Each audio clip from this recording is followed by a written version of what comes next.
Hello and welcome everybody back to the Insider Galaxy podcast. I am your host, Eric Hernandez. As always, we got to talk about our 2-2 draw against RSL that happened on Saturday at home. A roller coaster of a game, you can say, down 2-0. We come back with the final seconds of the game actually, to tie it up, to save a point. We're going to talk about that, give our thoughts, our opinions about that. Obviously, a lot of people in the Galaxy community are have their different ways about it. Some people are happy about the point, some people a little bit disappointed. We'll talk about that, give our thoughts. And of course, this week is a special week because we actually have two previews lined up for this week. We have Wednesday against Minnesota United and on Saturday against Charlotte FC. So we're going to talk about those two games. So this episode will be out a little earlier than normal. So, whenever that comes out, hopefully by Tuesday, this is why we have, a double preview. But anyways, yeah, a lot of things to talk about, a lot of things to react to and discuss about. We're glad you're all here. And of course, with me as always is my co-host, LA Galaxy Central. How you doing, man? I'm doing pretty good. It was a pretty good weekend. Obviously, we're here pretty early right now. It's a Monday, right? So we're usually not here this early, but it's good to be here right now regardless, no matter when we're here. Yeah, I know. We normally don't record on Mondays, but you know what? It kind of doesn't feel that bad, Obviously, it is kind of, I do have like a small window because I have, work and stuff, but, it's actually not bad recording on a Monday, so it's pretty good. Obviously, the weekend was great. Couldn't go to the game, did go to a concert, which was pretty fun. Got to relieve the stress from, watching Knocked Loose, which is like a heavy metal hardcore band, which, again, they were great, amazing show. Didn't really get to watch the full game live. Got to see some parts of it. Got to see a little bit in the beginning, a little bit in the, the end of the first half. And I got to see the final 30 minutes of the game live, which was, I guess where I got to see the Miguel Berry, tire. So which that was pretty nice to see live. But even then I still rewatched the game, try to get everything going, which, I guess we could now talk about that game. Like I said, we tied 2-2 against RSL, going down 2-0 at the first half. Galaxy managed to get 2 goals in the second half, one by Gabriel Peck, and as I mentioned, Miguel Berry being sort of the hero of this match, getting the tying goal, saving the 1 point for the Galaxy, staying undefeated at home as well, which is a pretty big deal for the Galaxy this season. So, of course, a lot of, different emotions from this game. I'm pretty sure since you were there at the game, you felt the roller coaster of emotions about this game. So I guess we'll just start with you, man. How do you feel about the performance? What were your thoughts going in the first half? What were your thoughts in the second half after the game? Just break it down for me, man. How'd you feel about it? Yeah, you said it yourself. Definitely a roller coaster of emotions. There was a lot going on. We started off pretty well, actually. We were moving the ball well. We created a lot of really good looks. We could have possibly opened the scoring. Some chances go to waste. We make some bad decisions, and then we go down in the first half.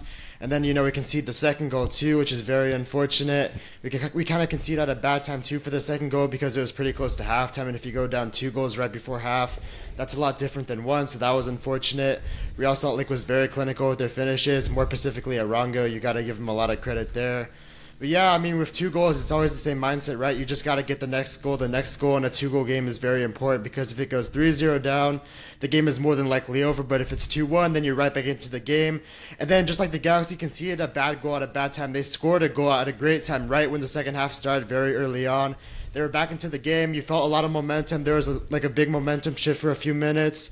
But then we still struggled. We still struggled to create some offense. We still struggled to score. We still struggled to break Real Salt Lake down. And it just felt like it wasn't going to be our day. We made some changes that were a bit questionable. Maybe some were the right decisions. We can talk about that. But yeah, offense wasn't coming. Didn't look very likely we were going to get the second goal. But then at literally the second to last kick of the game, Miguel Berry, gets on the end of a cross from Ricky Puig and he ties the game. And ultimately, it's very unlikely, but he ended up being the hero for us that game.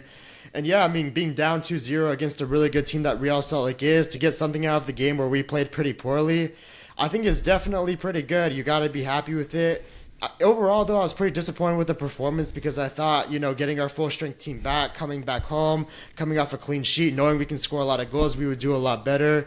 We didn't play too well, but still getting a point out of that game, having some heroics late in the match, you definitely got to be at least happy we didn't drop the full 3 points there.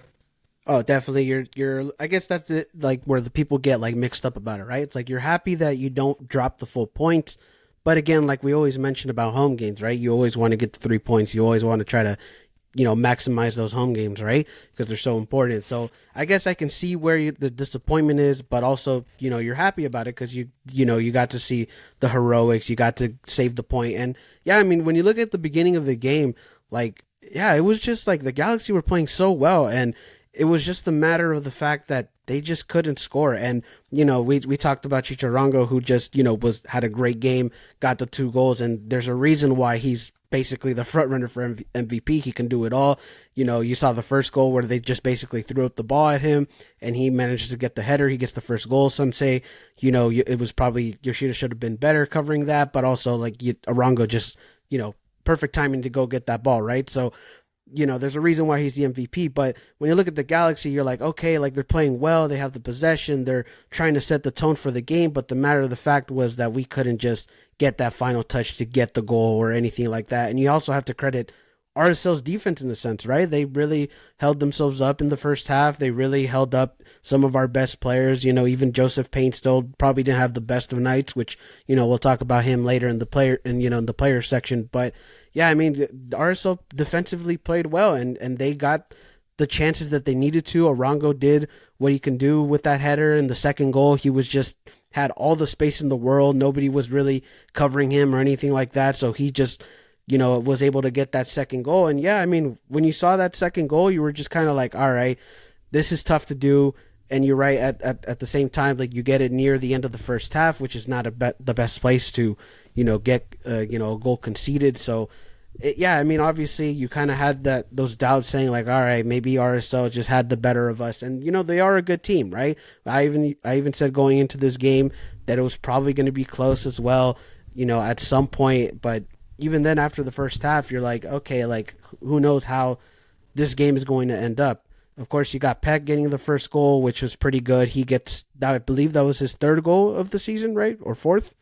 Yeah, so, that he gets another goal there, so that's good for him. And then, of course, you got the heroics from Barry, which, again, an unlikely hero, a guy that we always seemingly talk about on the podcast every week. And, this is going to be a little bit different when we talk about him later, right? But, great heroics from Miguel Barry. But, yeah, I mean, I guess the only thing about the Galaxy is just that we didn't finish the chances that we should have had. I mean, because let's say, like, some of those chances in the early parts of the game, like, could have been a lot different for the Galaxy. Could have been, we could have probably been up 2-0 in the first half, and that whole complexity of the game could change, right? But I mean, is it a bit concerning when you see those chances? Like, obviously RSL played great defensively, but do you think it's a little bit concerning that, the Galaxy didn't really have those chances, or they didn't finish those chances in the first half? I don't know about concerning, because you gotta look at it from a positive end. They were creating these chances, but I think the disappointing part is what you said. They weren't finishing these chances, and it was a chance to open the scoring game. We always play so much better under Vanny when we score the first goal. So to not finish one of those chances, I think was really disappointing, and a player we're gonna talk about a lot. Unfortunately, negative this time is Joseph Penn. So like he had 2 really good opportunities to open the scoring. And quite honestly, he just made some really poor decisions. Like, I think both those chances he had, he should have just taken them first time, but instead he takes a touch and the defense can close down on him. That was a very poor decision, and I think that was the reason we didn't open the scoring. But it's positive we're creating these chances early on, because just a little bit better execution, we're taking the lead in the game. But yeah, I mean, not going ahead in the game at home, I think was a big disappointment, and we had the opportunities to do so.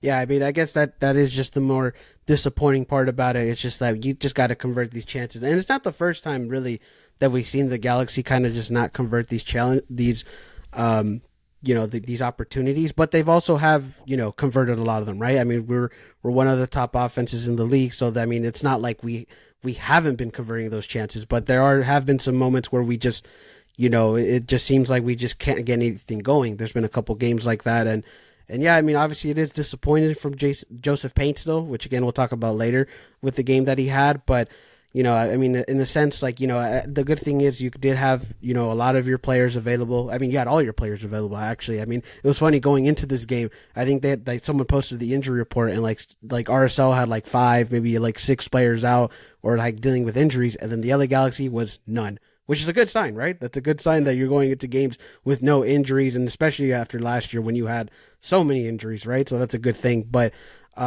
still, though, I mean, Joseph Payne did have a bad game, but at least you had some other players stepping up in this game, at least in this game as well. So, but yeah, I mean, obviously the score just, again, it's so mixed emotions about it. Like I feel mixed about it because again, you're happy about the point, but at the same time, it's just like, could we have done more in this game? Like I think that's just where a lot of people question the I guess the result of the game is, could we have done more? Could we have done better?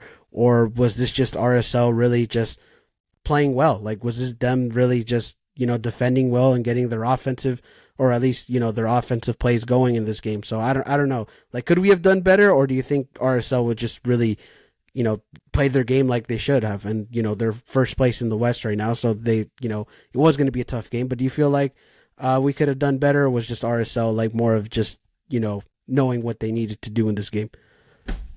Just gotta say, it's a combination of everything. Like you talked about it, RSL's a really good team. The Galaxy missed some opportunities in the first half to possibly open the scoring, and then we got back into the game, and then we ultimately got a point from the game. So you kind of just have to say it's a little bit of everything, right? We were playing a good opponent. We did some things wrong. We did some things right. They did some things wrong. They did some things right.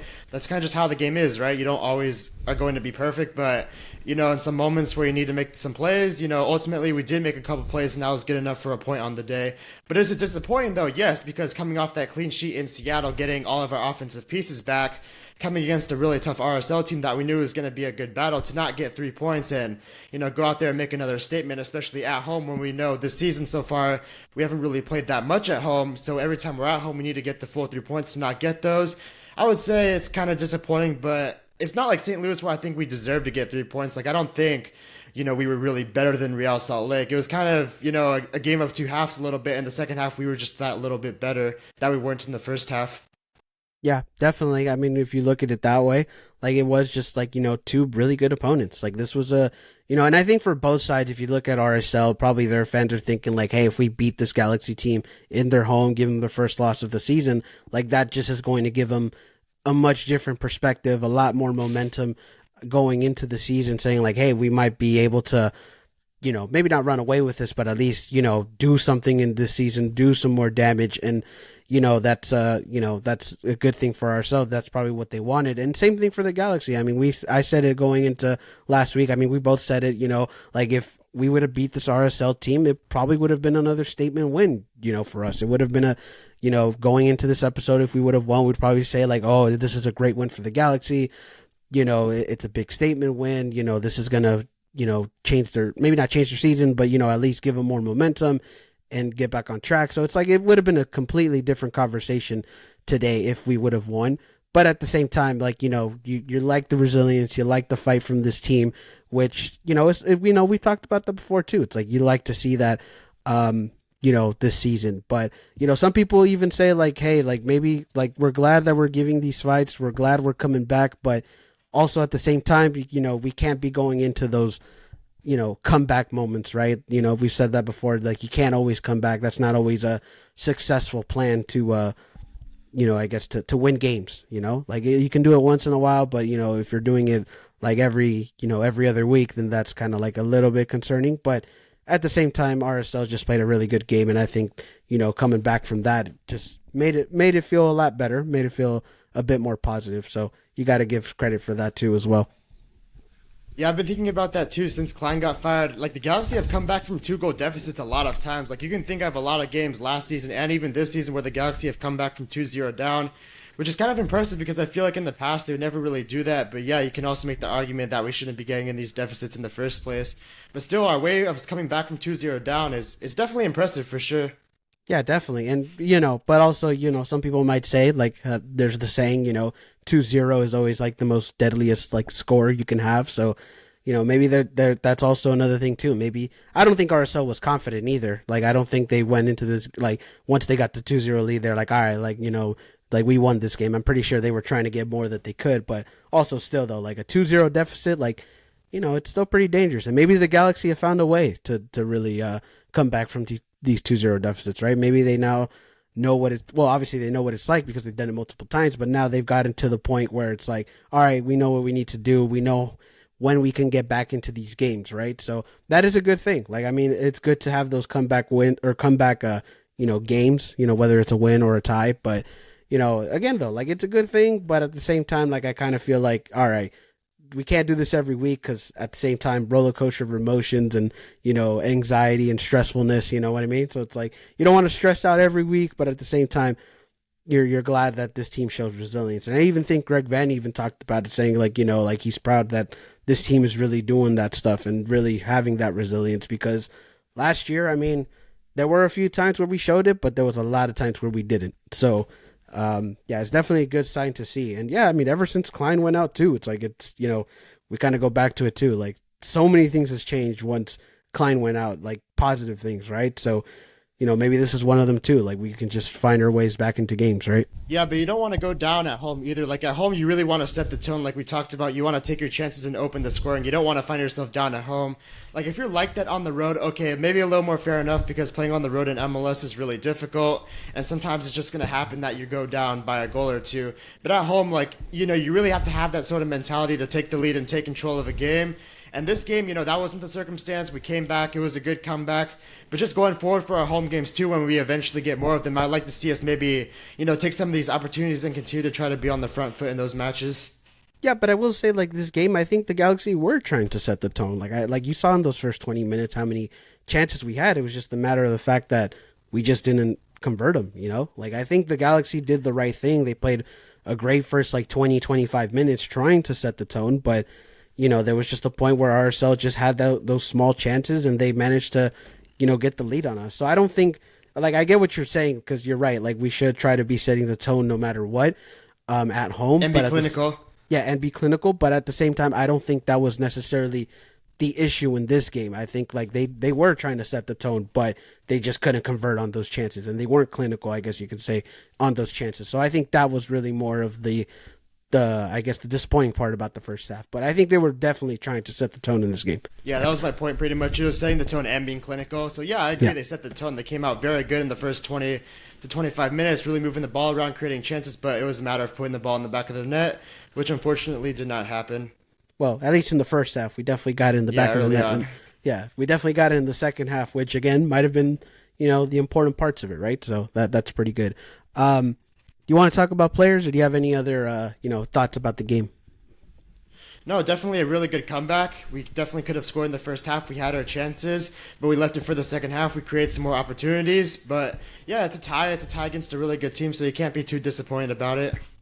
Yeah, you can't be too disappointed about it. Yeah, I mean, you just really can't be too disappointed about it. You get the point.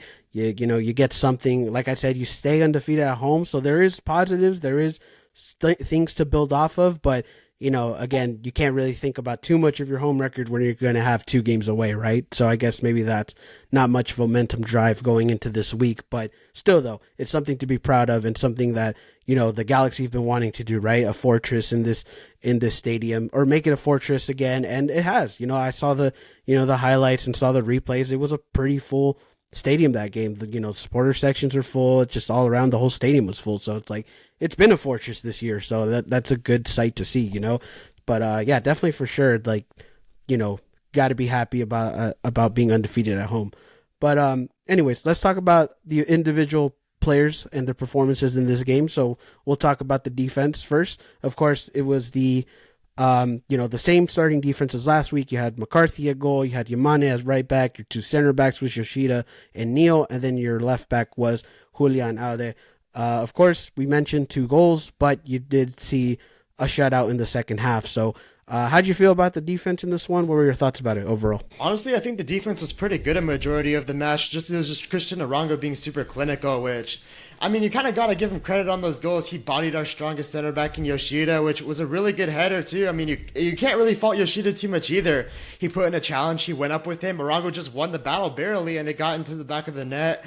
Then on the second one, it was a big scramble. The defense was all over the place, and RSS scores the second goal. But outside of those 2 chances, I wouldn't say the defense actually did too bad. But as for the players, like I think Julian Aude, I wasn't too happy with him. I think he kind of had a poor game, especially defensively. Like on the ball, Julian Aude was really good, but defensively he was getting destroyed a lot of the match. 1v1, he wasn't really good. He got destroyed by Anderson Julio a lot. On the give and go for RSL's second goal, he just got smoked and completely lost on that, so that wasn't very good. Yoshida, I think, looked a little bit tired, a little bit fatigued, which is going to be a question going into this week. Do we start him for both games? But, he had some good moments, but also, did not have some good moments. He looked a little tired. Neil, I think, again, looked like a really good bright spot. Outside of his one, short free kick he did to Ricky Pooch, which very nearly led to a goal for Salt Lake. That was a really bad free kick taken. But other than that, I think he did really good. And Yamane, I think, was very solid, too. Another really good game from Yamane, which is why I like Yamane a lot more than Julian Alves so far this season. Yamane is just very consistent. He's very good at defending. His positioning is really good. His passing is really good. His just overall, the way he plays is just very consistent. It's very good, which I think separates him from Julian Alves this season. And McCarthy made some good saves, the saves he needed to make, which was really good. Couldn't really do anything on either goal, so I can't really fault him there. So actually, I'd say the defense was pretty solid overall. Just 2 chances for Real Salt Lake, and you got to give him credit. They were clinical with those. Yeah, definitely. I mean, Arango again, just has been playing phenomenal this season, and just again, front runner for MVP, no doubt about it right now.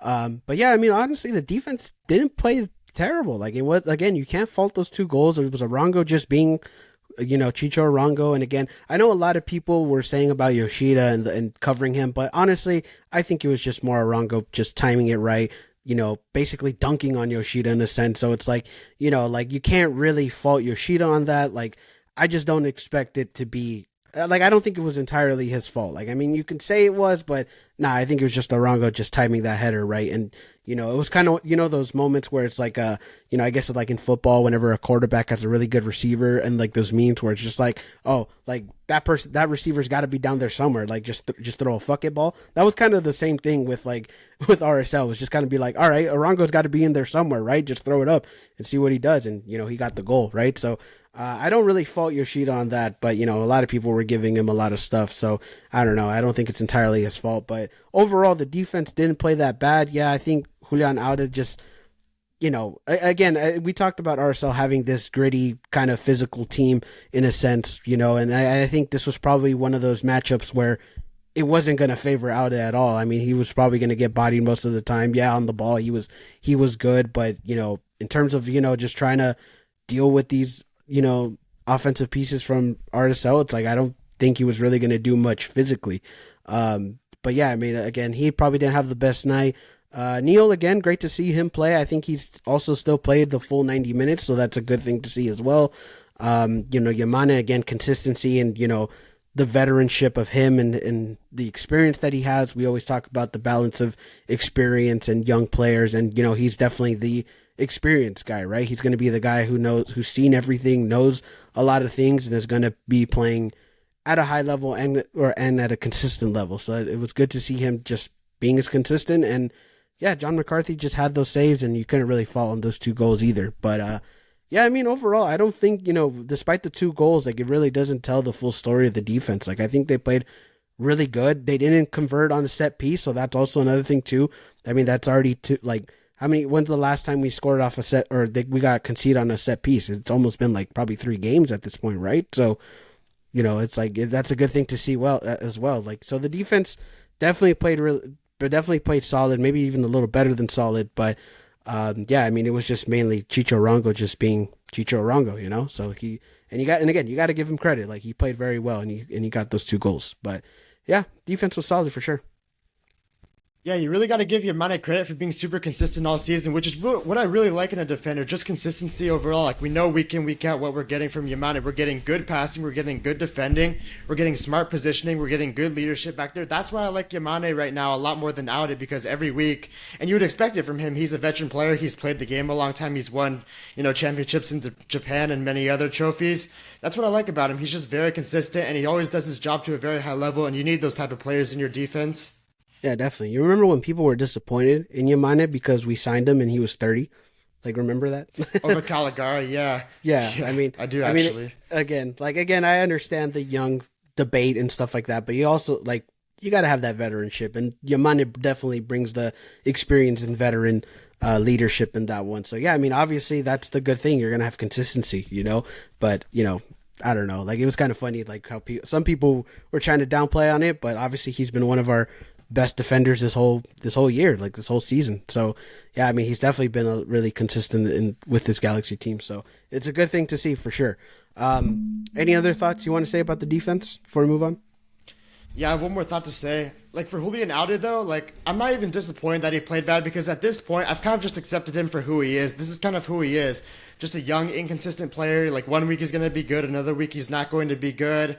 And obviously against Real Salt Lake he was not very good, but that's kind of what we signed up for, right? We wanted Raheem Edwards gone because like he was just kind of bringing in mediocrity a lot, and we weren't going to really win with him when he was just getting older either. So I mean I don't mind that we made Julian Alde the starter, but like you can really see early on like this is kind of just who he is right now. Just a good performance, a bad performance, a good performance, a bad performance. And yeah, that's just kind of what we signed up for. And it's like I used to kind of be disappointed because I was always waiting for Auto to put many good performances in a row. But at this point, I think I've kind of accepted that, like, yeah, this is kind of just who he is, and we're gonna have to live with that. And that's kind of what we signed up for. Yeah, I mean, kind of seems like that. Again, I still have hope that maybe he can turn it around and maybe be more consistent. But again, as of right now, he hasn't really showed that. But since you did bring up Julian Alde again, I wanted to actually ask this. Since we do have a midweek game, um, would you want to see like Johnny Nelson start in this next game, or at least maybe in one of these games, or do you think you still give out the chance, like just to give him, just to have him develop more? I mean, we'll get to that once we get to the match preview because I do have some thoughts on that. But what I will say is just early on is yes, I would like to see some rotation just throughout the whole team. All right, fair enough. Yeah, we'll get into that in the preview. So I just wanted to throw it up there just because we were mentioning Julian Alde, but yeah, definitely we'll talk about that in the previews for sure. But all right, let's move on from the defense. Let's talk about the midfield. Of course, you got your midfield back in this game. You had Gaston Brookman, you had Mark Delgado, and you had Ricky Puig in this game, who had 2 assists in this game. So it's a good thing we got Ricky Puig back in this game, and now we got to see him producing. But yeah, what are your thoughts about the midfield overall, and how'd you feel like they did in this game? Yeah, defensively, the midfield was awful. It was easily our worst game of the season. Brugman, I was very disappointed in because he was just caught out of position many different times. I think he was trying to help the offense a little bit too much, and it left way too much space for Real Salt Lake just to penetrate the ball and get right through us. I think he did a really bad job. Delgado, I think, played a horrible game as well. He wasn't connecting passes. He was turning the ball over a lot. In a sense, he didn't look like he was ready to play, and that was very disappointing to see. Just defensively, Delgado and Brugman were horrible that game. Their positioning was bad. They turned over the ball a lot. Delgado didn't even look like he was ready to play. And if those guys aren't defending, Ricky Puig is not going to defend the midfield either. So it was like our midfield, just especially in that first half, was just wide open, kind of easy to walk through. I think they did a really bad job. You're going to kind of look at the midfield and say, like, hey, the midfield had 2 assists. They probably did good. And the defense had 2 goals against them. They probably did bad. Well, in reality, in my opinion, that's not the case at all. I think the midfield for us was by far the worst aspect of the game. The only bright spot of the midfield, obviously, like you said, it was Ricky Puig. I mean, 2 assists, like, welcome back, right? It's good to have you back. It created, like, the first goal for Gabriel Peck, which was really good. It was a good layoff to set him up for a one-time shot, which we're going to talk about with the offense, too, about, maybe some decision-making, but that was a good decision to make for him. And then putting that really dangerous cross, put the ball into the dangerous area for Miguel Berry to get on the end of it. So Ricky Puig obviously had a fantastic game. Even just throughout, I felt like he was very lively, trying to get everybody involved, trying to get himself involved, too. He had a very good game, but Delgado and Brugman, when it came to defending for us, it was just really bad. They played by far their worst games of the season. Yeah, definitely defensively it wasn't that great. In fact, you mentioned in general, the defensive aspect of the midfield. I mean, even if you saw the second goal, which again we've been crediting Chicho Arango, but if there was one aspect of that goal, is that Mark Delgado probably could have covered Chicho Arango. He was like behind him, just jogging right behind him, and which led him to have all that open space. So you could make the argument that Mark Delgado should have been on him, but so I guess that is a good example of the whole defensive part of the game, of the midfield. But yeah, I mean, defensively we weren't that great. I know in the beginning we were creating a lot of turnovers, so at least that was a good part. But then after that, you just really weren't seeing as many turnovers. I mean, the midfield kind of did get outplayed in this game a little at some points, right? Like, I think in the beginning you saw some good things, but then towards later on in the game, yeah, it really wasn't there. And yeah, I mean, Ricky Puig, was the bright spot, 2 assists. And like you said, welcome back, which is pretty funny, welcome back to him. And just, we miss him, I guess it's like, we've kind of said it, like, without Ricky Puig, this team doesn't really work as good as we hope it to be, right? So it's good to see him, producing again, coming off a suspension.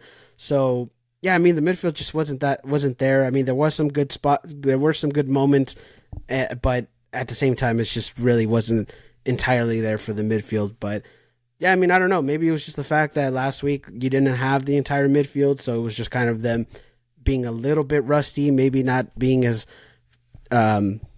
I don't know how to explain it. Not in game shape either, because obviously they were in shape, but it's just more like they just weren't entirely connected in this game because of the the last week with Seattle and the suspension and Mark Delgado being out with a sickness. So I mean, I guess that maybe played into it, but for sure wasn't the best from the midfield. But at least you got Ricky Pooch back in there for producing for us. I would just say for Brugman though, he didn't play like that bad of a game. I would just say like his positioning was really bad. Like he's supposed to be playing center defensive midfielder, and I feel like a lot of the game he just got caught up the field, trying to create for the offense, which is good, but also like you also got to get back to that's part of your job, and if he's not getting back, that leaves a lot of space. But I'd be more critical of Mark Delgado. Like he was just really bad all game, and I would just say he didn't really look right either.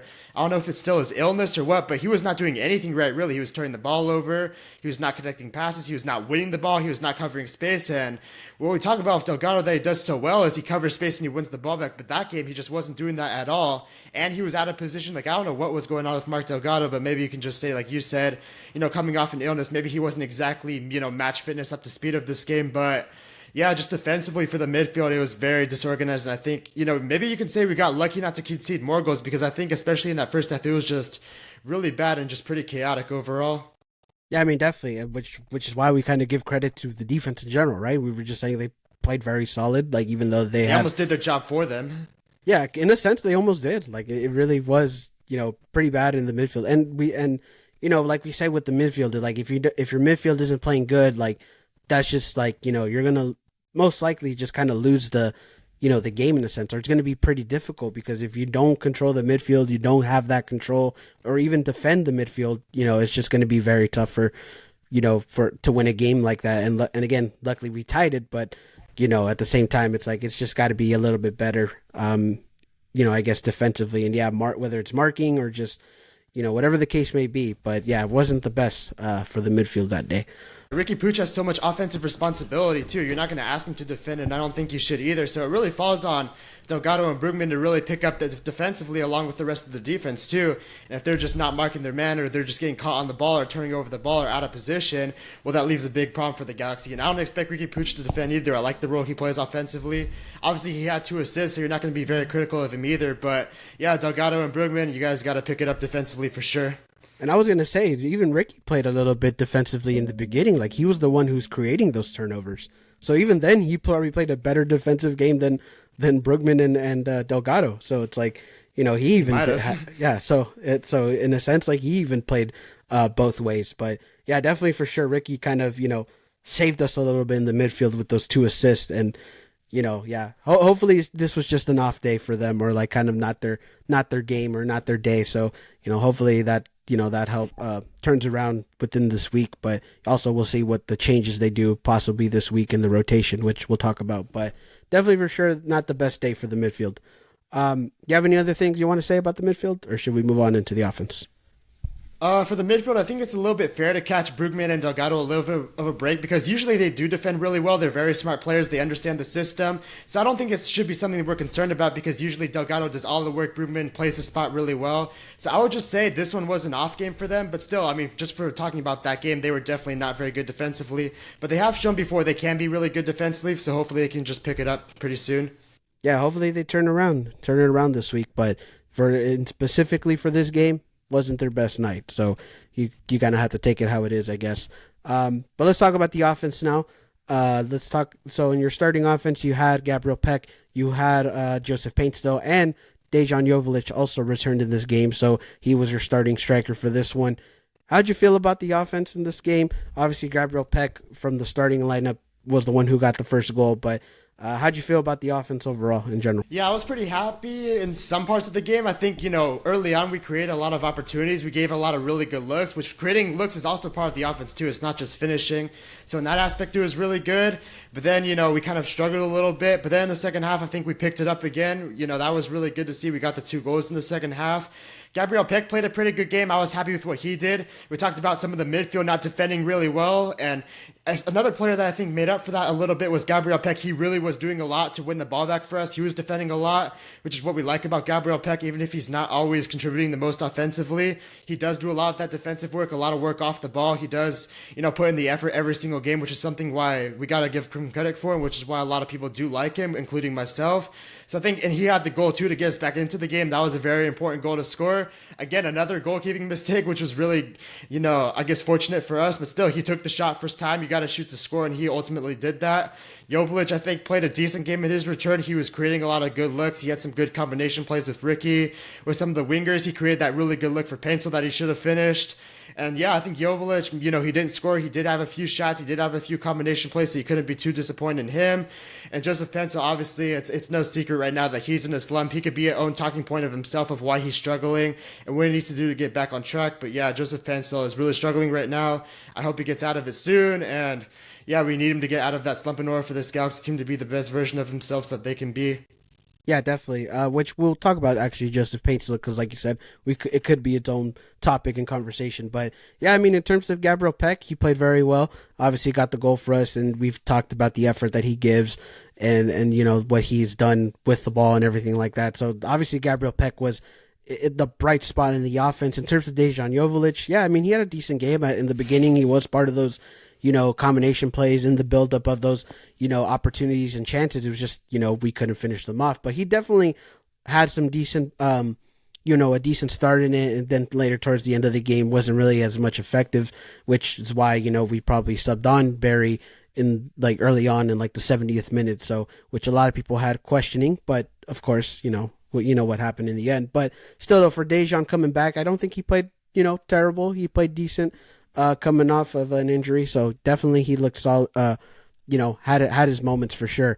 And then in terms of Joseph Paintslow, just wasn't his game. This was a game where he had a lot of opportunities, a lot of one-on-one, matchups where normally we even see him, score on those matchups, right? I think there was one like in the 70th minute or around there where he was just literally one-on-one and blows it over the goal. And I was watching that live when I was, waiting for the next band to go up at my concert. But still though, like I saw that and I was like, oh my God, like how did he miss that? Like those are usually the chances he makes.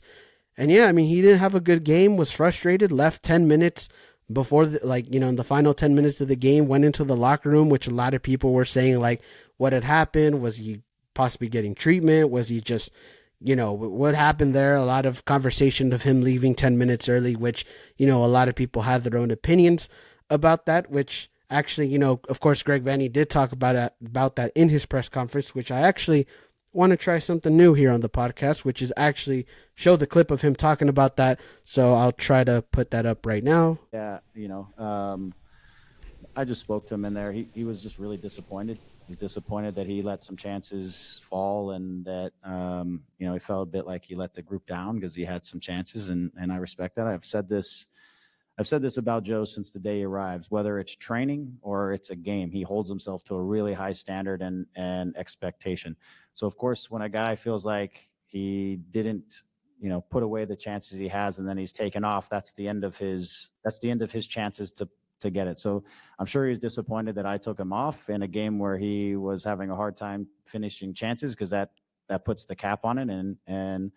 But at the end of the day, as I said to him, like it just, for whatever reason, you've really helped us through this season, and tonight just wasn't your night. And so it just became like, if we put Diego on or somebody else, maybe it's their night tonight. And, he's done a lot to help us really carry us through this early part of the season. Tonight, somebody else had to step up, and that's just the way it was. So, he's fine. He'll be okay. I told him you want to be a great goal scorer in this league, you just got to forget shit and let it go and move on to the next one, and that's what I want him to do. I want him to not worry about tonight and just move to the next one. And he's such an important part of this team. The next one he's going to get. Mm-hmm. All right. Thanks for your time, Greg. Thank you. All right, then hopefully that turns out good. But obviously, Greg Vanney said a lot of things in that clip, talking about just in general Joseph Payne still not being his night, and obviously not the best games, but at the same time also just forget about it, right? Just it wasn't your nice, but you can't let that stop you. You can't let that affect you for going forward in the season. But obviously, Greg Vanney said a lot in that one. How'd you feel about that one? I think a lot of people had respect for Greg Vanney, what he said in that clip. But how'd you feel about him talking about Joseph Payne still in his night and what he had to say about his performance? Yeah, I definitely agree with Greg Vanny. I'm one of those people that also respect him, and I think he's right. And Greg Vanny is right. Like, we play in 48 hours again. It's game day, so you just got to forget about shit quickly and just move on and try to trust your preparation for the next match, right? And Joseph Pansel even admitted after the game, or I think maybe Greg Vanny said that Joseph Pansel felt like he let his team down on the night. And yeah, I mean, it's kind of hard to disagree, right? Because you look at our three DPs, Ricky Pooch had 2 assists, Gabriel Peck had a goal and was contributing a lot defensively. Then Joseph Pansel, he did miss a lot of opportunities to possibly, give us the lead or equalize the game. And then, yeah, it was just one of those nights. He wasn't very good. It's pretty clear these last couple of games he's in a slump. And the best way to get out of a slump is just going back to the basics and doing things right. And that's how you're going to get out of it. It just takes your preparation. You got to focus. You got to get it down, and eventually you got to hope it's going to be broken, right? He definitely has the talent to be a great attacker in this league. He's very quick. He's very strong. He has a really good shot. He can put in a good cross. So all the tools are there. It just comes down to execution now. And yeah, hopefully he'll get out of that slump because, like I said before, for this Galaxy team to be the best version of themselves, we need all of our DPs to be clicking. And last game, 2 of the 3 showed up, but 1 unfortunately did not have a very good game. And that might have costed us maybe 3 points. Yeah, I mean, definitely. I mean, for sure. And it's interesting because Greg Vanny said it's like, hey, like, when you take somebody out, it could be, somebody else's night. It could be, for example, Diego Fagundes. Like, it could probably be his night. He probably contributes or something like that, right? So it's like, you always it's always like interesting whenever coaches make these decisions. And I know if we talk about decision making, and we might even have some of the, some concern, or I guess talk about some of the decision making Greg Vanny made in this game, right? But it always like kind of gives you a perspective of why they take somebody out, why, somebody, comes in on this time or anything like that. And for Joseph Painstall, I mean, he played 80 minutes in this game, which is a lot. And some might even argue maybe he should have come out a little bit earlier, because of the performance he had. So at the same time, it's like, obviously you respect Greg Vanny for that decision and what he said. And yeah, I mean, like you said, in 48 hours, we're going to have another game. And, it's a midweek game in Minnesota, which, again, Minnesota is not a easy place to play at by any means, which, again, we'll talk about later. But, you just kind of have to forget about it quickly, just put it behind you, and then got to move forward. And, again, we know how Joseph Painstall is. We know he's a very good player. And, it seems like every time you watch a game or, the MLS commentators talk about Joseph Painstall and how much of an addition he has been for this team. So, obviously, Joseph Painstall is a great player. We know that. I don't think this was just him, being a diva. I know some people were kind of be like, oh, like, he's kind of a little bit full of himself or anything like that. It's like, no, you have those moments where you're just frustrated, right? I know probably you as a player, whenever you played, you had those frustrating games, or in, whether it's in soccer or in any other sport, you just have those frustrating games, or, if you're like, for me, example, like I did, running, I had those frustrating races where I didn't perform well. And you're going to have those, right? Like as a, an athlete, no matter in what level. So, this wasn't his night. And, I'm kind of glad that, Greg Vanny talked about it the way he did. And, it gives you a little bit more perspective and a lot more respect for Greg Vanny as a head coach. I know the problem with Joseph Painstall too. Like, I think it's a very easy fix, but it's something he just got to get right. Ultimately, it comes down to his decision making, right? Because like I talked about earlier, he has all the tools to be one of the best players in Major League Soccer. For sure, like, he's very quick, he's very strong, he has a very good shot, he can put it across into the box, he times his runs really well, so the tools are there, the talent is there. We've seen it before too. He's played really well a majority of the season, not including the last couple of games where you could say the team in general has kind of, been a little bit, struggling a little bit. But the tools are there for sure. I think it's just his decision making, right? Like, especially on like the first 2 chances, like, I don't know why he took a touch on either of those chances. He could have hit those first time, and I think it was very likely it would have been in the back of the net. Like, look at his co-running mate, Gabriel Peck. He took a shot first time. Was it a very good shot? Not really, but he scored ultimately and got us back into the game. If he just took those shots first time, I think he would have been back. And then, just throughout the whole season, like, I feel like his decision making hasn't exactly been the best. He's turned the ball over a couple of times. He's made some runs he shouldn't have made. He should have passed the ball when he should have made a run. He should have made a run when instead he passed the ball. So I think just overall, his decision making is probably the weakest part of his game. And if he can just get those decisions down, just make it simpler, I think it's very likely he'll get out of his slump in no time. But yeah, just his decision making throughout some of those games, I think is kind of what's costing him a little bit. And yeah, it definitely sucks too. Like, it's frustrating when you're not playing well. You prepare all week, you train really hard. Greg Vanny said that he holds himself to a very high standard, which is really good because we've seen some Galaxy DPs in the past, like Douglas Costa, who have not held themselves to a very high standard. It would just get kicked out or just wouldn't really care how they performed or wouldn't really care how the team did. So it's good he holds himself to that really high standard. But now it's just about getting back to the basics. And then hopefully once he does that and executes properly, we know the tools are there. He's a very talented player. He can get back on track, and that's really good for this Galaxy team. Yeah, I mean, definitely, like, Joseph Payne still cares, right? Like, he cares about being here. And, again, we kind of talked about in the preseason, we were kind of like, what is his mentality? How is he going to take MLS? And obviously, I don't think he's downplayed it. I don't think he's really, saying like, oh, I'm better than this league or anything like that. So, like, Joseph Payne still came here to do what he does, right? He came here to work. He came here to, win games and win trophies, even if it's in MLS, right? So, holding yourself to a high standard is a good thing from players, right? And again, sometimes you hold yourself to a really high standard to the point where you get frustrated, like Joseph Payne still did this weekend. And, again, some people take it out of context or try to take it overboard, but in reality, he's just a competitor, right? Like, he just has to, fix those things, like you said, decision making and, and things like that. And we kind of talked about this about Ricky a couple of weeks ago too. It's like, he doesn't have to play hero ball anymore. He doesn't have to do anything extra. It's like, you have the good players to help you. You have the players that's going to, elevate this team as a whole. So it's like, you don't have to do everything by yourself, or you don't have to overthink things, right? So it's like, you have the players, you have the team, and whenever this team has a good connection and whenever you're connecting with your players, it's like, you're going to have the most benefit out of it, and you're going to have the best team possible. So I think Joseph Payne still has again has to be better in those decision makings. And this is why I kind of think about Gabriel Peck sometimes a little bit too. It's like, even when he doesn't score goals, he plays good, he contributes, he finds a way to be involved in the game, right? So it's like,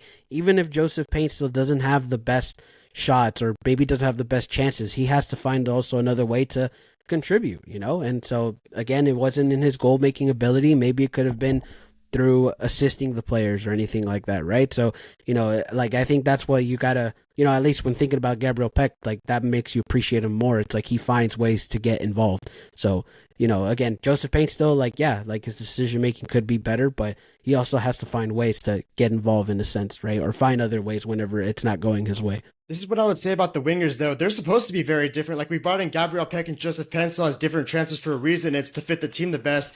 Like, Gabriel Peck is supposed to be that dynamic, creating winger who helps a lot defensively, helps get others involved, helps move the ball around, is going to do a lot of work for us, really put in the effort for 90 minutes.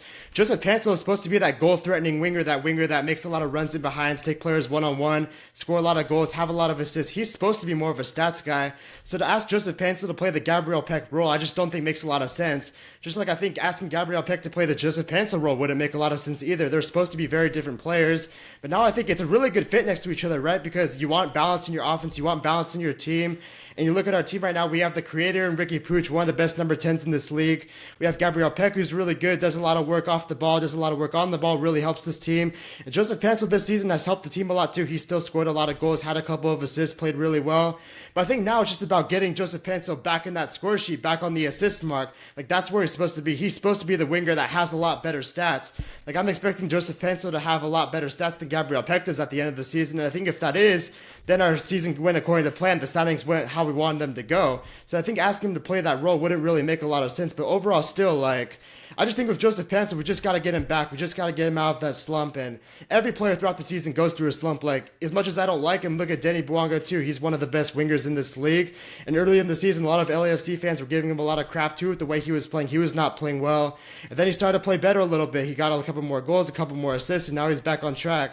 Like, great players, no matter if it's a good player or a great player in this league, are going to go through slumps. It's just a matter of getting out of it and finding the ways to really support yourself and then eventually getting back on track, and that'll benefit the team as a whole.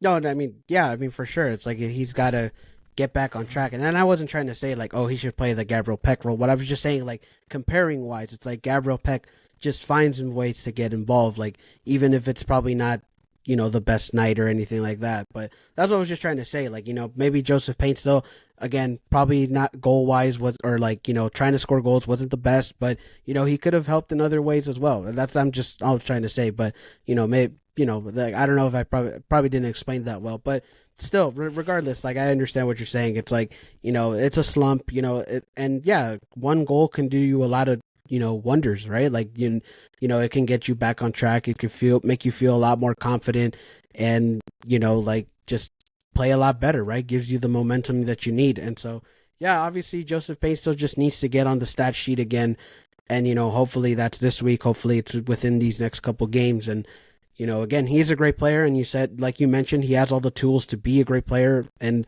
to be one of the best players in this league. But it's just a matter of now of his decision making, and as well as just trying to get out of that slump, right? So yeah, I mean, again, not his night for this one, but like Greg Vanny said, you just gotta move on from it and not affect you in any way, and just try to do better next game. Do you agree with the roles, though, that Gabriel Peck is kind of this creative, dynamic winger who's going to help more defensively and really make all the runs, and Joseph Pencil's this more goal-threatening winger who's supposed to take players on and have a lot of assists and kind of, fill up his stat sheet a little more and try to, make the final difference or get the Galaxy over the hump? Like, they're just two different players, but I think they're two players that fit very well together. But now that Joseph Pencil is not exactly, these last couple of games playing to that role, I think it looks a lot worse. But like, I don't want Joseph Pencil to impact the game other ways. I want him to continue to do what he's doing. I just want him to get that final product down and get that decision-making right, and then you have probably one of the best DP trios in the league. And what we've seen so far this season, when they all have been together, it's been really good, but it's just a matter of getting Joseph Pencil back on track right now. Oh yeah, I mean, fair enough. Yeah, fair enough. Fair enough. Maybe you don't want him to do anything different than what he's already doing, which I understand that. But yeah, I mean, obviously, yeah, they're two different wingers, and I guess it's kind of like a yin and yang, right? It's like they have to be different in order to have the balance. And obviously, when you see both of those guys perform at a high level, you can see the great things that we can do, right? So yeah, I mean, it's just a matter of just Joseph just getting back on track, and whether it's him just scoring goals, and again, all it takes is one goal to try to fill the confidence back in, and bring the momentum, right? So once he gets that first goal, I think, yeah, that's when you're going to see him get his confidence back. So yeah, I mean, definitely for sure, it's like the balance between the wingers is good, and whenever all your DPs connect, it's it's going to give the Galaxy some wonders, and it's going to win you some games. So hopefully he just gets back on track within this week. But anyways, you want to anything else about the offense? Obviously, we got to talk a little bit about the subs that happened. So, but anything you want to talk about the offense? I will say, for the two goals we scored, you got to say, though, it's good we scored two goals, but the goalkeeping on both of those goals was just horrible, honestly. Like, that Gabriel Peck shot just went straight through McMath and into the net. And then on the Miguel Berry goal, I don't know where McMath was there. He just left like an open goal. It was kind of funny, but the goalkeeping on both of those goals was just terrible compared to the first half, right, where he made a lot of really good saves. Yeah, definitely was not good by McMath at all, especially the second goal. Like, and again, credit to I guess we'll talk about the subs right now, but credit to Barry for really getting into that, into that spot, and trying to, get that touch. But yeah, let's actually talk about those subs actually. So, anybody like, obviously Miguel Berry was the biggest one from the night, but anything about the subs that caught your eye, whether it was good or bad? Yeah, I did not like the subs at all, because we subbed off Brugman, who's a line-breaking midfielder, and I think when you're down a goal, that's a player you really need to have on. Like, yes, Brugman did have a shit game, but it was more of a shit game defensively, and at that point, when you're down a goal, it doesn't really matter if you give up a second goal or go down 2 goals again. You just have to get it offensively. And to sub in Cedillo, I think, was a very poor decision. I don't understand why they did that. If Cedillo was to come on, I think he should have honestly came on for Delgado, because he looked like he wasn't even able to play. He also brought on Daniel Aguirre, which, again, is like, didn't make a lot of sense. He's not very an offensive-minded player either. And when you're down a goal, like, you don't really want to neutralize a 1-goal loss. That didn't really make much sense.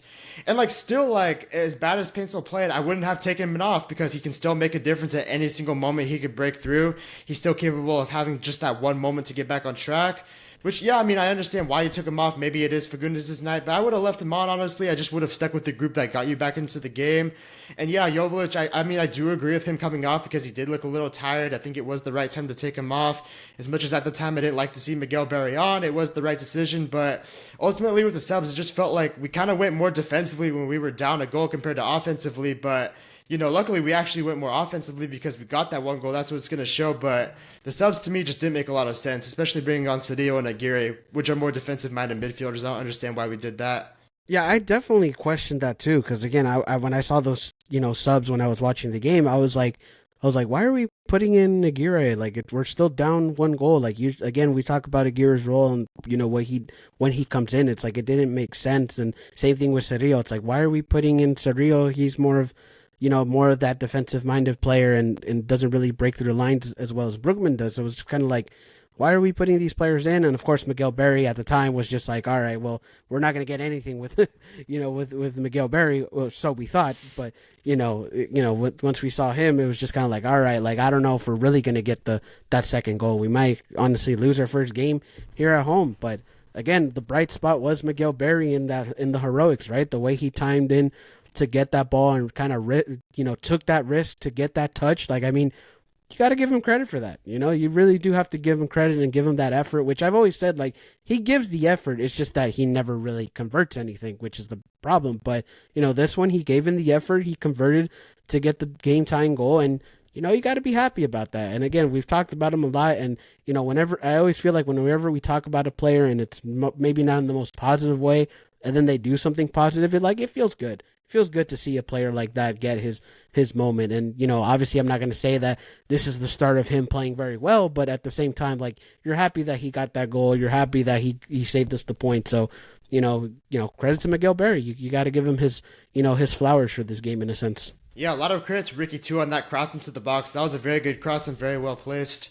Yeah, that too. Like, I mean, he definitely just, he kind of just threw it up there as well. And Miguel Berry just put in that effort. So, like, yeah, just give him that credit for that one. So again, I don't think this is changing anything for Miguel Berry, but at the same time, you're happy that you got to see him score.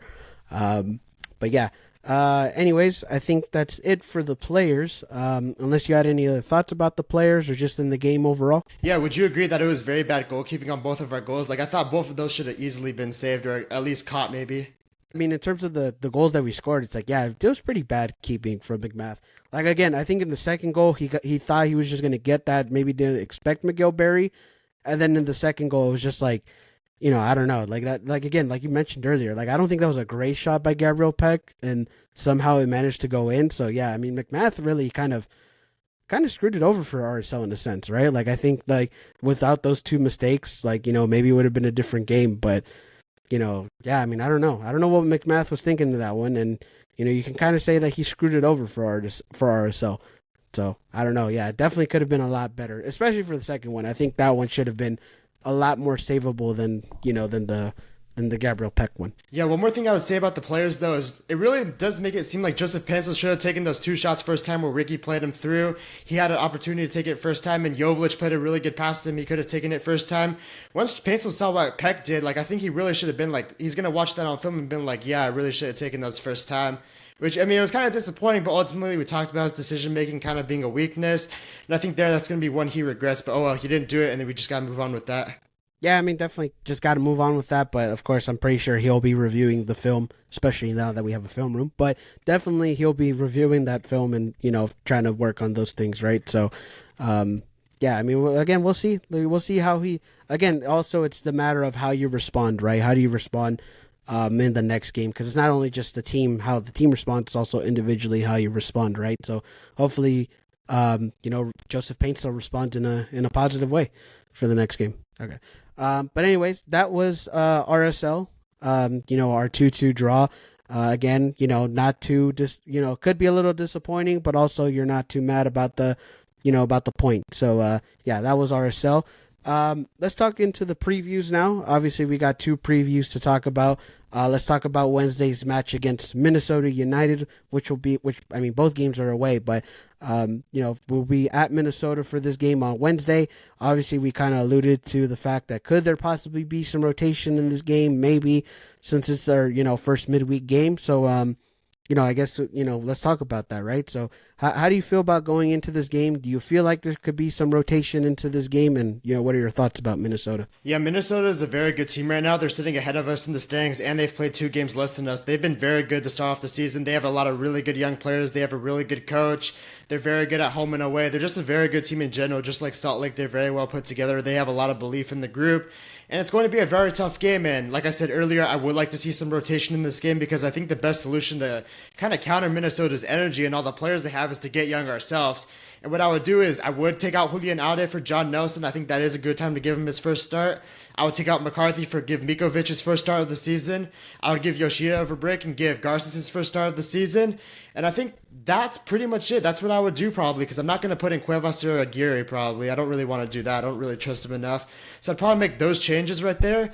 But yeah, I'd probably still start the offense again. I'd give Joseph Panso another chance to prove himself. I'd still start Pooch, Peck, Joveljic, I still start those guys with Delgado and Brugman. Maybe I would take out Delgado, honestly. Maybe if he's not feeling well again, but I'd give Delgado another chance as well. But yeah, it's going to be a very tough game on the road against the conference opponent. Minnesota's been very good this season. Again, another one of those games where I think on the road, if we can just manage to get a point out of that game or any sort of result, I'd view it as a positive. Going there on a Wednesday is not going to be easy at all. It's a very far trip to make. You know, we play very soon after our game, first midweek game of the season. Yeah, it's going to be an interesting one for sure. I would like to see some rotation, maybe get a little bit younger in that starting lineup, but it's going to be a very tough match. Yeah, I mean, definitely for sure. Like when it comes to the rotations, I agree on all of those. Maybe you could give Delgado, another break, maybe if he wasn't feeling too well, but also like maybe not, just so he can kind of get back into the rhythm as well. So maybe you can put Cerrillo in there for the midfield. Maybe, I don't know. It just depends. But defensively, yeah, I mean, you could. I don't know about how I feel about the goalkeeper one. That was an interesting one that you said, but definitely I would probably try to give Garces his starting, give him a start, give John Nelson a start, and yeah, in terms of the offense and the midfield, just mainly stay the same. But yeah, I think defensively you gotta want to see some of those depth pieces, right? Got to see how they handle these game situations, these midweek games, and yeah, I mean obviously Minnesota's a very it's very hard to go play up there. It's one of those places where it's just like, they have a good atmosphere. It's very, just, I don't know, something about Minnesota just kind of makes it hard to play over there. We haven't had our best games up there either. I think our last game we played was like the 5-2 or 5-1 where Joveljic scored like a garbage time goal. So like, that was our last time we played Minnesota in Minnesota. So it's like, yeah, definitely a tough place to go play at for sure. So I don't know. I would like to see the rotations and, give some guys some breaks, especially in that defense. So, yeah, I mean, I would agree on those rotation starts, but I guess we'll see how it goes. But yeah, and I think also for this game, I feel like if you get a result here, it's a pretty big pretty big result if you get one against Minnesota. Yeah, Minnesota is a very young team too, which is why I want a lot of changes in the defense and try to get a lot younger there, because they're a very young team. They can come at you fast. They can transition at you very well. So I think just getting younger in that defense would be a lot better and would help us match up against them a lot better too. And yeah, like I think this game, honestly, you mentioned it, that 5-2 loss in Minnesota last year. I think that should give the Galaxy a lot of extra motivation, right? To go back to Minnesota, prove that's not who they were, try to prove a point that this is a new season, a new version of the Galaxy. And a lot of the players are still here from that game too. Maybe they weren't playing necessarily because we had so many injuries, but like they still had to watch us go through that. So that should be an extra motivation to go there and try to put in a really good performance to prove that, hey, last season we're a different team from this season now. We're out here to prove a point. And it would prove a point, right? Because Minnesota is having a really good season. Yeah, I mean, definitely for sure. It's like you gotta, and that's a good thing too, right? Like you just mentioned, it's like it should give them some motivation knowing that, hey, that's not who we were.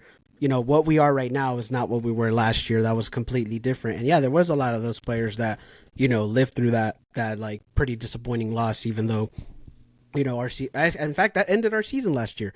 So like obviously that's going to even give them more motivation for that game. So, like obviously that yeah, I mean that should hopefully give them motivation and see and like wanting to play better for this game. I was going to ask though, because I think I remember that Reynoso didn't show for Minnesota again. Is he with them now? I don't think he has, right? He's back in Minnesota, but he's not allowed to be around the team right now, so he's not going to feature in the game. Okay, definitely. Yeah, because I was going to say Reynoso for Minnesota has always been a Galaxy killer. Think about how many times we've given that guy space and, he's just killed us every time. So, I mean, it's a good thing that he's not there, I guess, right? So, I guess that might help the Galaxy a little bit. But definitely for sure, Minnesota's still a good team even without Reynoso. They still have, a good culture there. So, again, I think, it's going to be a bit of a task maybe for these rotational pieces if we see them.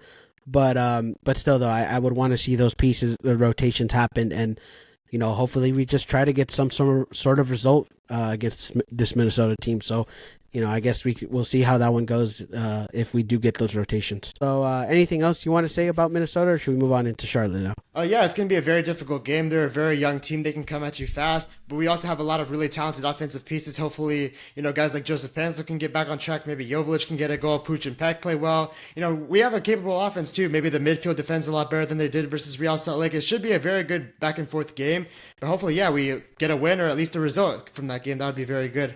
Yeah, hopefully. Well, yeah, if we get a result, I think it'd be pretty big for the Galaxy against Minnesota. But yeah, so that's the midweek game going up against Minnesota. Let's talk about Charlotte now, which will be happening on Saturday.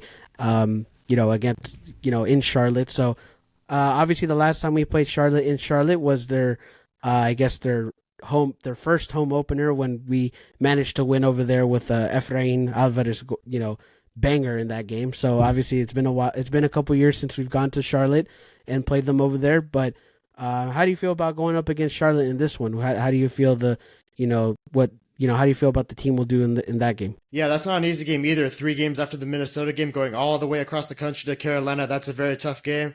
But again, I feel like Charlotte's kind of a team that we match up pretty well against, especially at full strength. Obviously, we saw the last 2 times it's been a 1-goal game both times. We could have definitely won last year too. It was a very close game. So I think these games are always close. Both teams kind of match up similarly a little bit. But yeah, obviously going all the way to Charlotte after playing in Minnesota is a very difficult game too. And they're playing pretty well right now. They have a really good home atmosphere. They've been, on the up a lot. They've been winning some games. They're a pretty decent team. Maybe not great, but they're definitely at least decent for sure. And yeah, it's going to be another hard match that we match up well against. It should be interesting. And yeah, hopefully, I think that one's probably the one I'm looking at a little more, that hopefully we get 3 points because it is a weekend game. We probably will have some veterans back into the lineup. It is on the East Coast. Charlotte is not like too hard of a place to play. Obviously, you have the turf field and the atmosphere, but I don't know. It's a football stadium. It's kind of a chill city. It's not like this crazy place in a hostile environment. So I feel like we could go in there and possibly win. Sometimes Charlotte do drop home results or give up results at home. So I feel like that one could be interesting too. But at the same time, I also thought we matched up kind of well against Austin. And it turns out we got dominated and lost 2-0. So MLS just in general is so unpredictable. You can never really be sure what's going to happen. This league is just all over the place all the time. Anything can really happen. But yeah, just hopefully on the road in general, we go out there, we compete, we bring some points back home. And then yeah, I mean, that's kind of the end of our really tough stretch, our tough 9 out of 14 games on the road stretch. Is very difficult. This is the last time we're going to go on the road. Not the last time, but like kind of the last time in like a very tight stretch. We're going to go on the road a lot. Obviously, next time we have 2 home games in a row at home, so that's going to be big. We got to keep that in mind. So yeah, let's go out on the road. Let's compete, and hopefully we can bring some points back at home. It's not going to be easy, but we have the players to do it. We have a capable team, so hopefully we can get something done. Yeah, I mean, travel's going to be brutal going from Minnesota then to Charlotte, which, yeah, that's pretty tough. That like travel does play a lot into effect when it comes to these, away games, especially when you have like 2 in 1 week. So yeah, I think hopefully, if they do the rotations in Minnesota, this one is more of a full strength lineup. And yeah, I mean, I feel like for the Charlotte, I'm not saying I'm confident against Charlotte, but I agree that that's probably the game where you're looking at more like, okay, maybe we can get more of a win. Maybe we can get maybe again, a tie in Charlotte would be pretty big too, but still though, you want to see a win because we haven't won in the past 3 games either. So it's like maybe that one you're looking more for a win against Charlotte. And yeah, I mean, of course they're doing pretty solid right now in this season. Yeah. And as a perspective, like, the atmosphere, they have one, but it's not really like those intimate ones, like, because it's in a football stadium and it is in the Panther Stadium and things like that. So it's like, yeah, it is a little bit weird. You're playing on turf again, which is not the best, but at the same time, you just gotta, I guess, deal with the turf. But yeah, I mean, obviously, of course, it's gonna be, we'll see how they do against Charlotte. But that's definitely one where you're looking more of a possibly a win for that weekend game. Yeah, but the Minnesota one is definitely a lot bigger, right? Because we're both the top of the conference right now. We're both currently in the top 3, and they're a conference opponent. So you'd say that one probably is a lot bigger. But I think Charlotte is just more approachable in terms of the opponent, in terms of the stadium, in terms of how we match up versus them.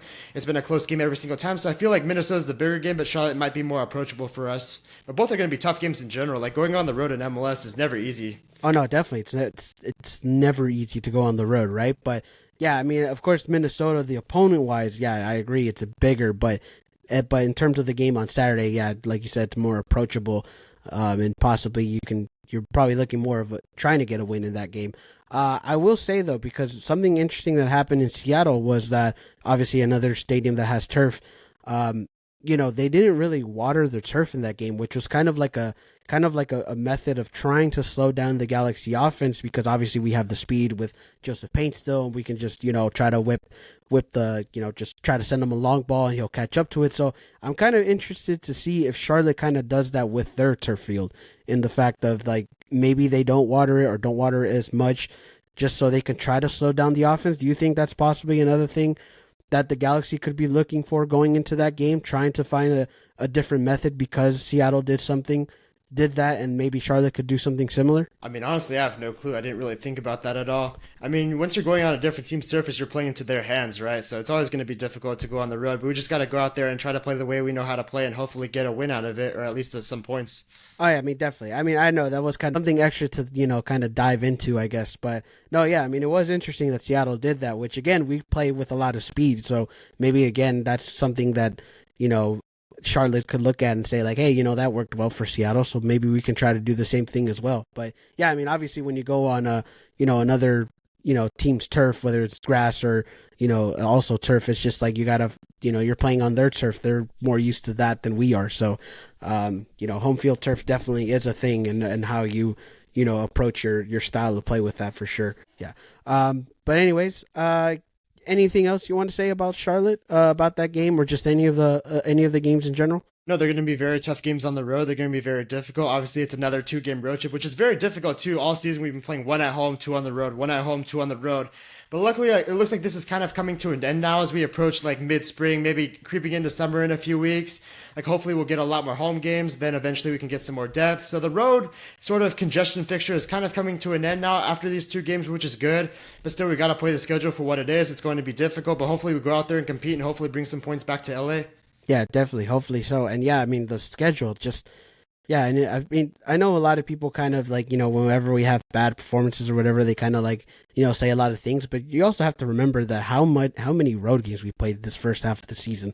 Like it's been brutal. Like, it's crazy. Yeah. Like, I don't think, and again, I mentioned this before. It's like, I don't think, they have asked me, it's like, has this been the hardest schedule for any team this season? It's like, I don't know if it is or not, but it's definitely probably up there. Like, I don't think any other team has had this much of a difficult schedule where they have to play so many road games in the beginning of the season. But again, we've played well so far this season, and even on the road and at home. So, I mean, at least, hopefully when we get into the second half of the season, you're going to see, the Galaxy feel a lot more comfortable, a lot more better, because you have more home games. So obviously, it's a good thing we're kind of ending on this part of the schedule with these away games, but, they definitely got to survive these ones, and hopefully they can get some results out of them. It really is crazy that we're in the middle of May right now and we've yet to play 2 home games in a row. It really does speak to how much we've been on the road this season. But then, hey, eventually you got to think about it from a positive outlook. If we're playing all the road games right now, you got to keep in mind the schedule is balanced from home and away. So eventually we're going to get a lot of home games, and that should be a really positive for us if we continue to be undefeated there. Oh yeah, definitely. Like it's going to be a pretty big positive getting those home games and going back to LA more often. And there's even one point where I think we have like 3 home games in a row, like at some point. I forget if it's like in June or July, but but still though, it's like definitely this second half of the season we're going to be more at home, and hopefully that favors the Galaxy a lot more often now. But yeah, definitely excited to get away from this away schedule. But anyways, yeah. Any other thoughts you want to say before we close it out? No, I think that'll do it. All right, for sure then. All right, so that's going to be it for the episode. Of course, 2 games this week, so hopefully we'll try to get some results this week, and hopefully everything goes well. But of course, that's going to do it for the episode. If you want to follow me at Insider Galaxy on IG, on X. Go follow the Galaxy Central on IG. Anything you want to say to the listeners and watchers before we go? Let's go out there. Let's bring some points back to LA. Let's finish off the 2-game road trip, a tough part of our schedule early on, and let's go out there and compete, and hopefully we get some results to go our way. Definitely, for sure. Let's hope for the best this week. But and of course, even though they're away games, go show out, go to a viewing party or whatever you can to support, or just support at home. Just watch the game, right? So of course, let's still show out even though our team is not playing at home.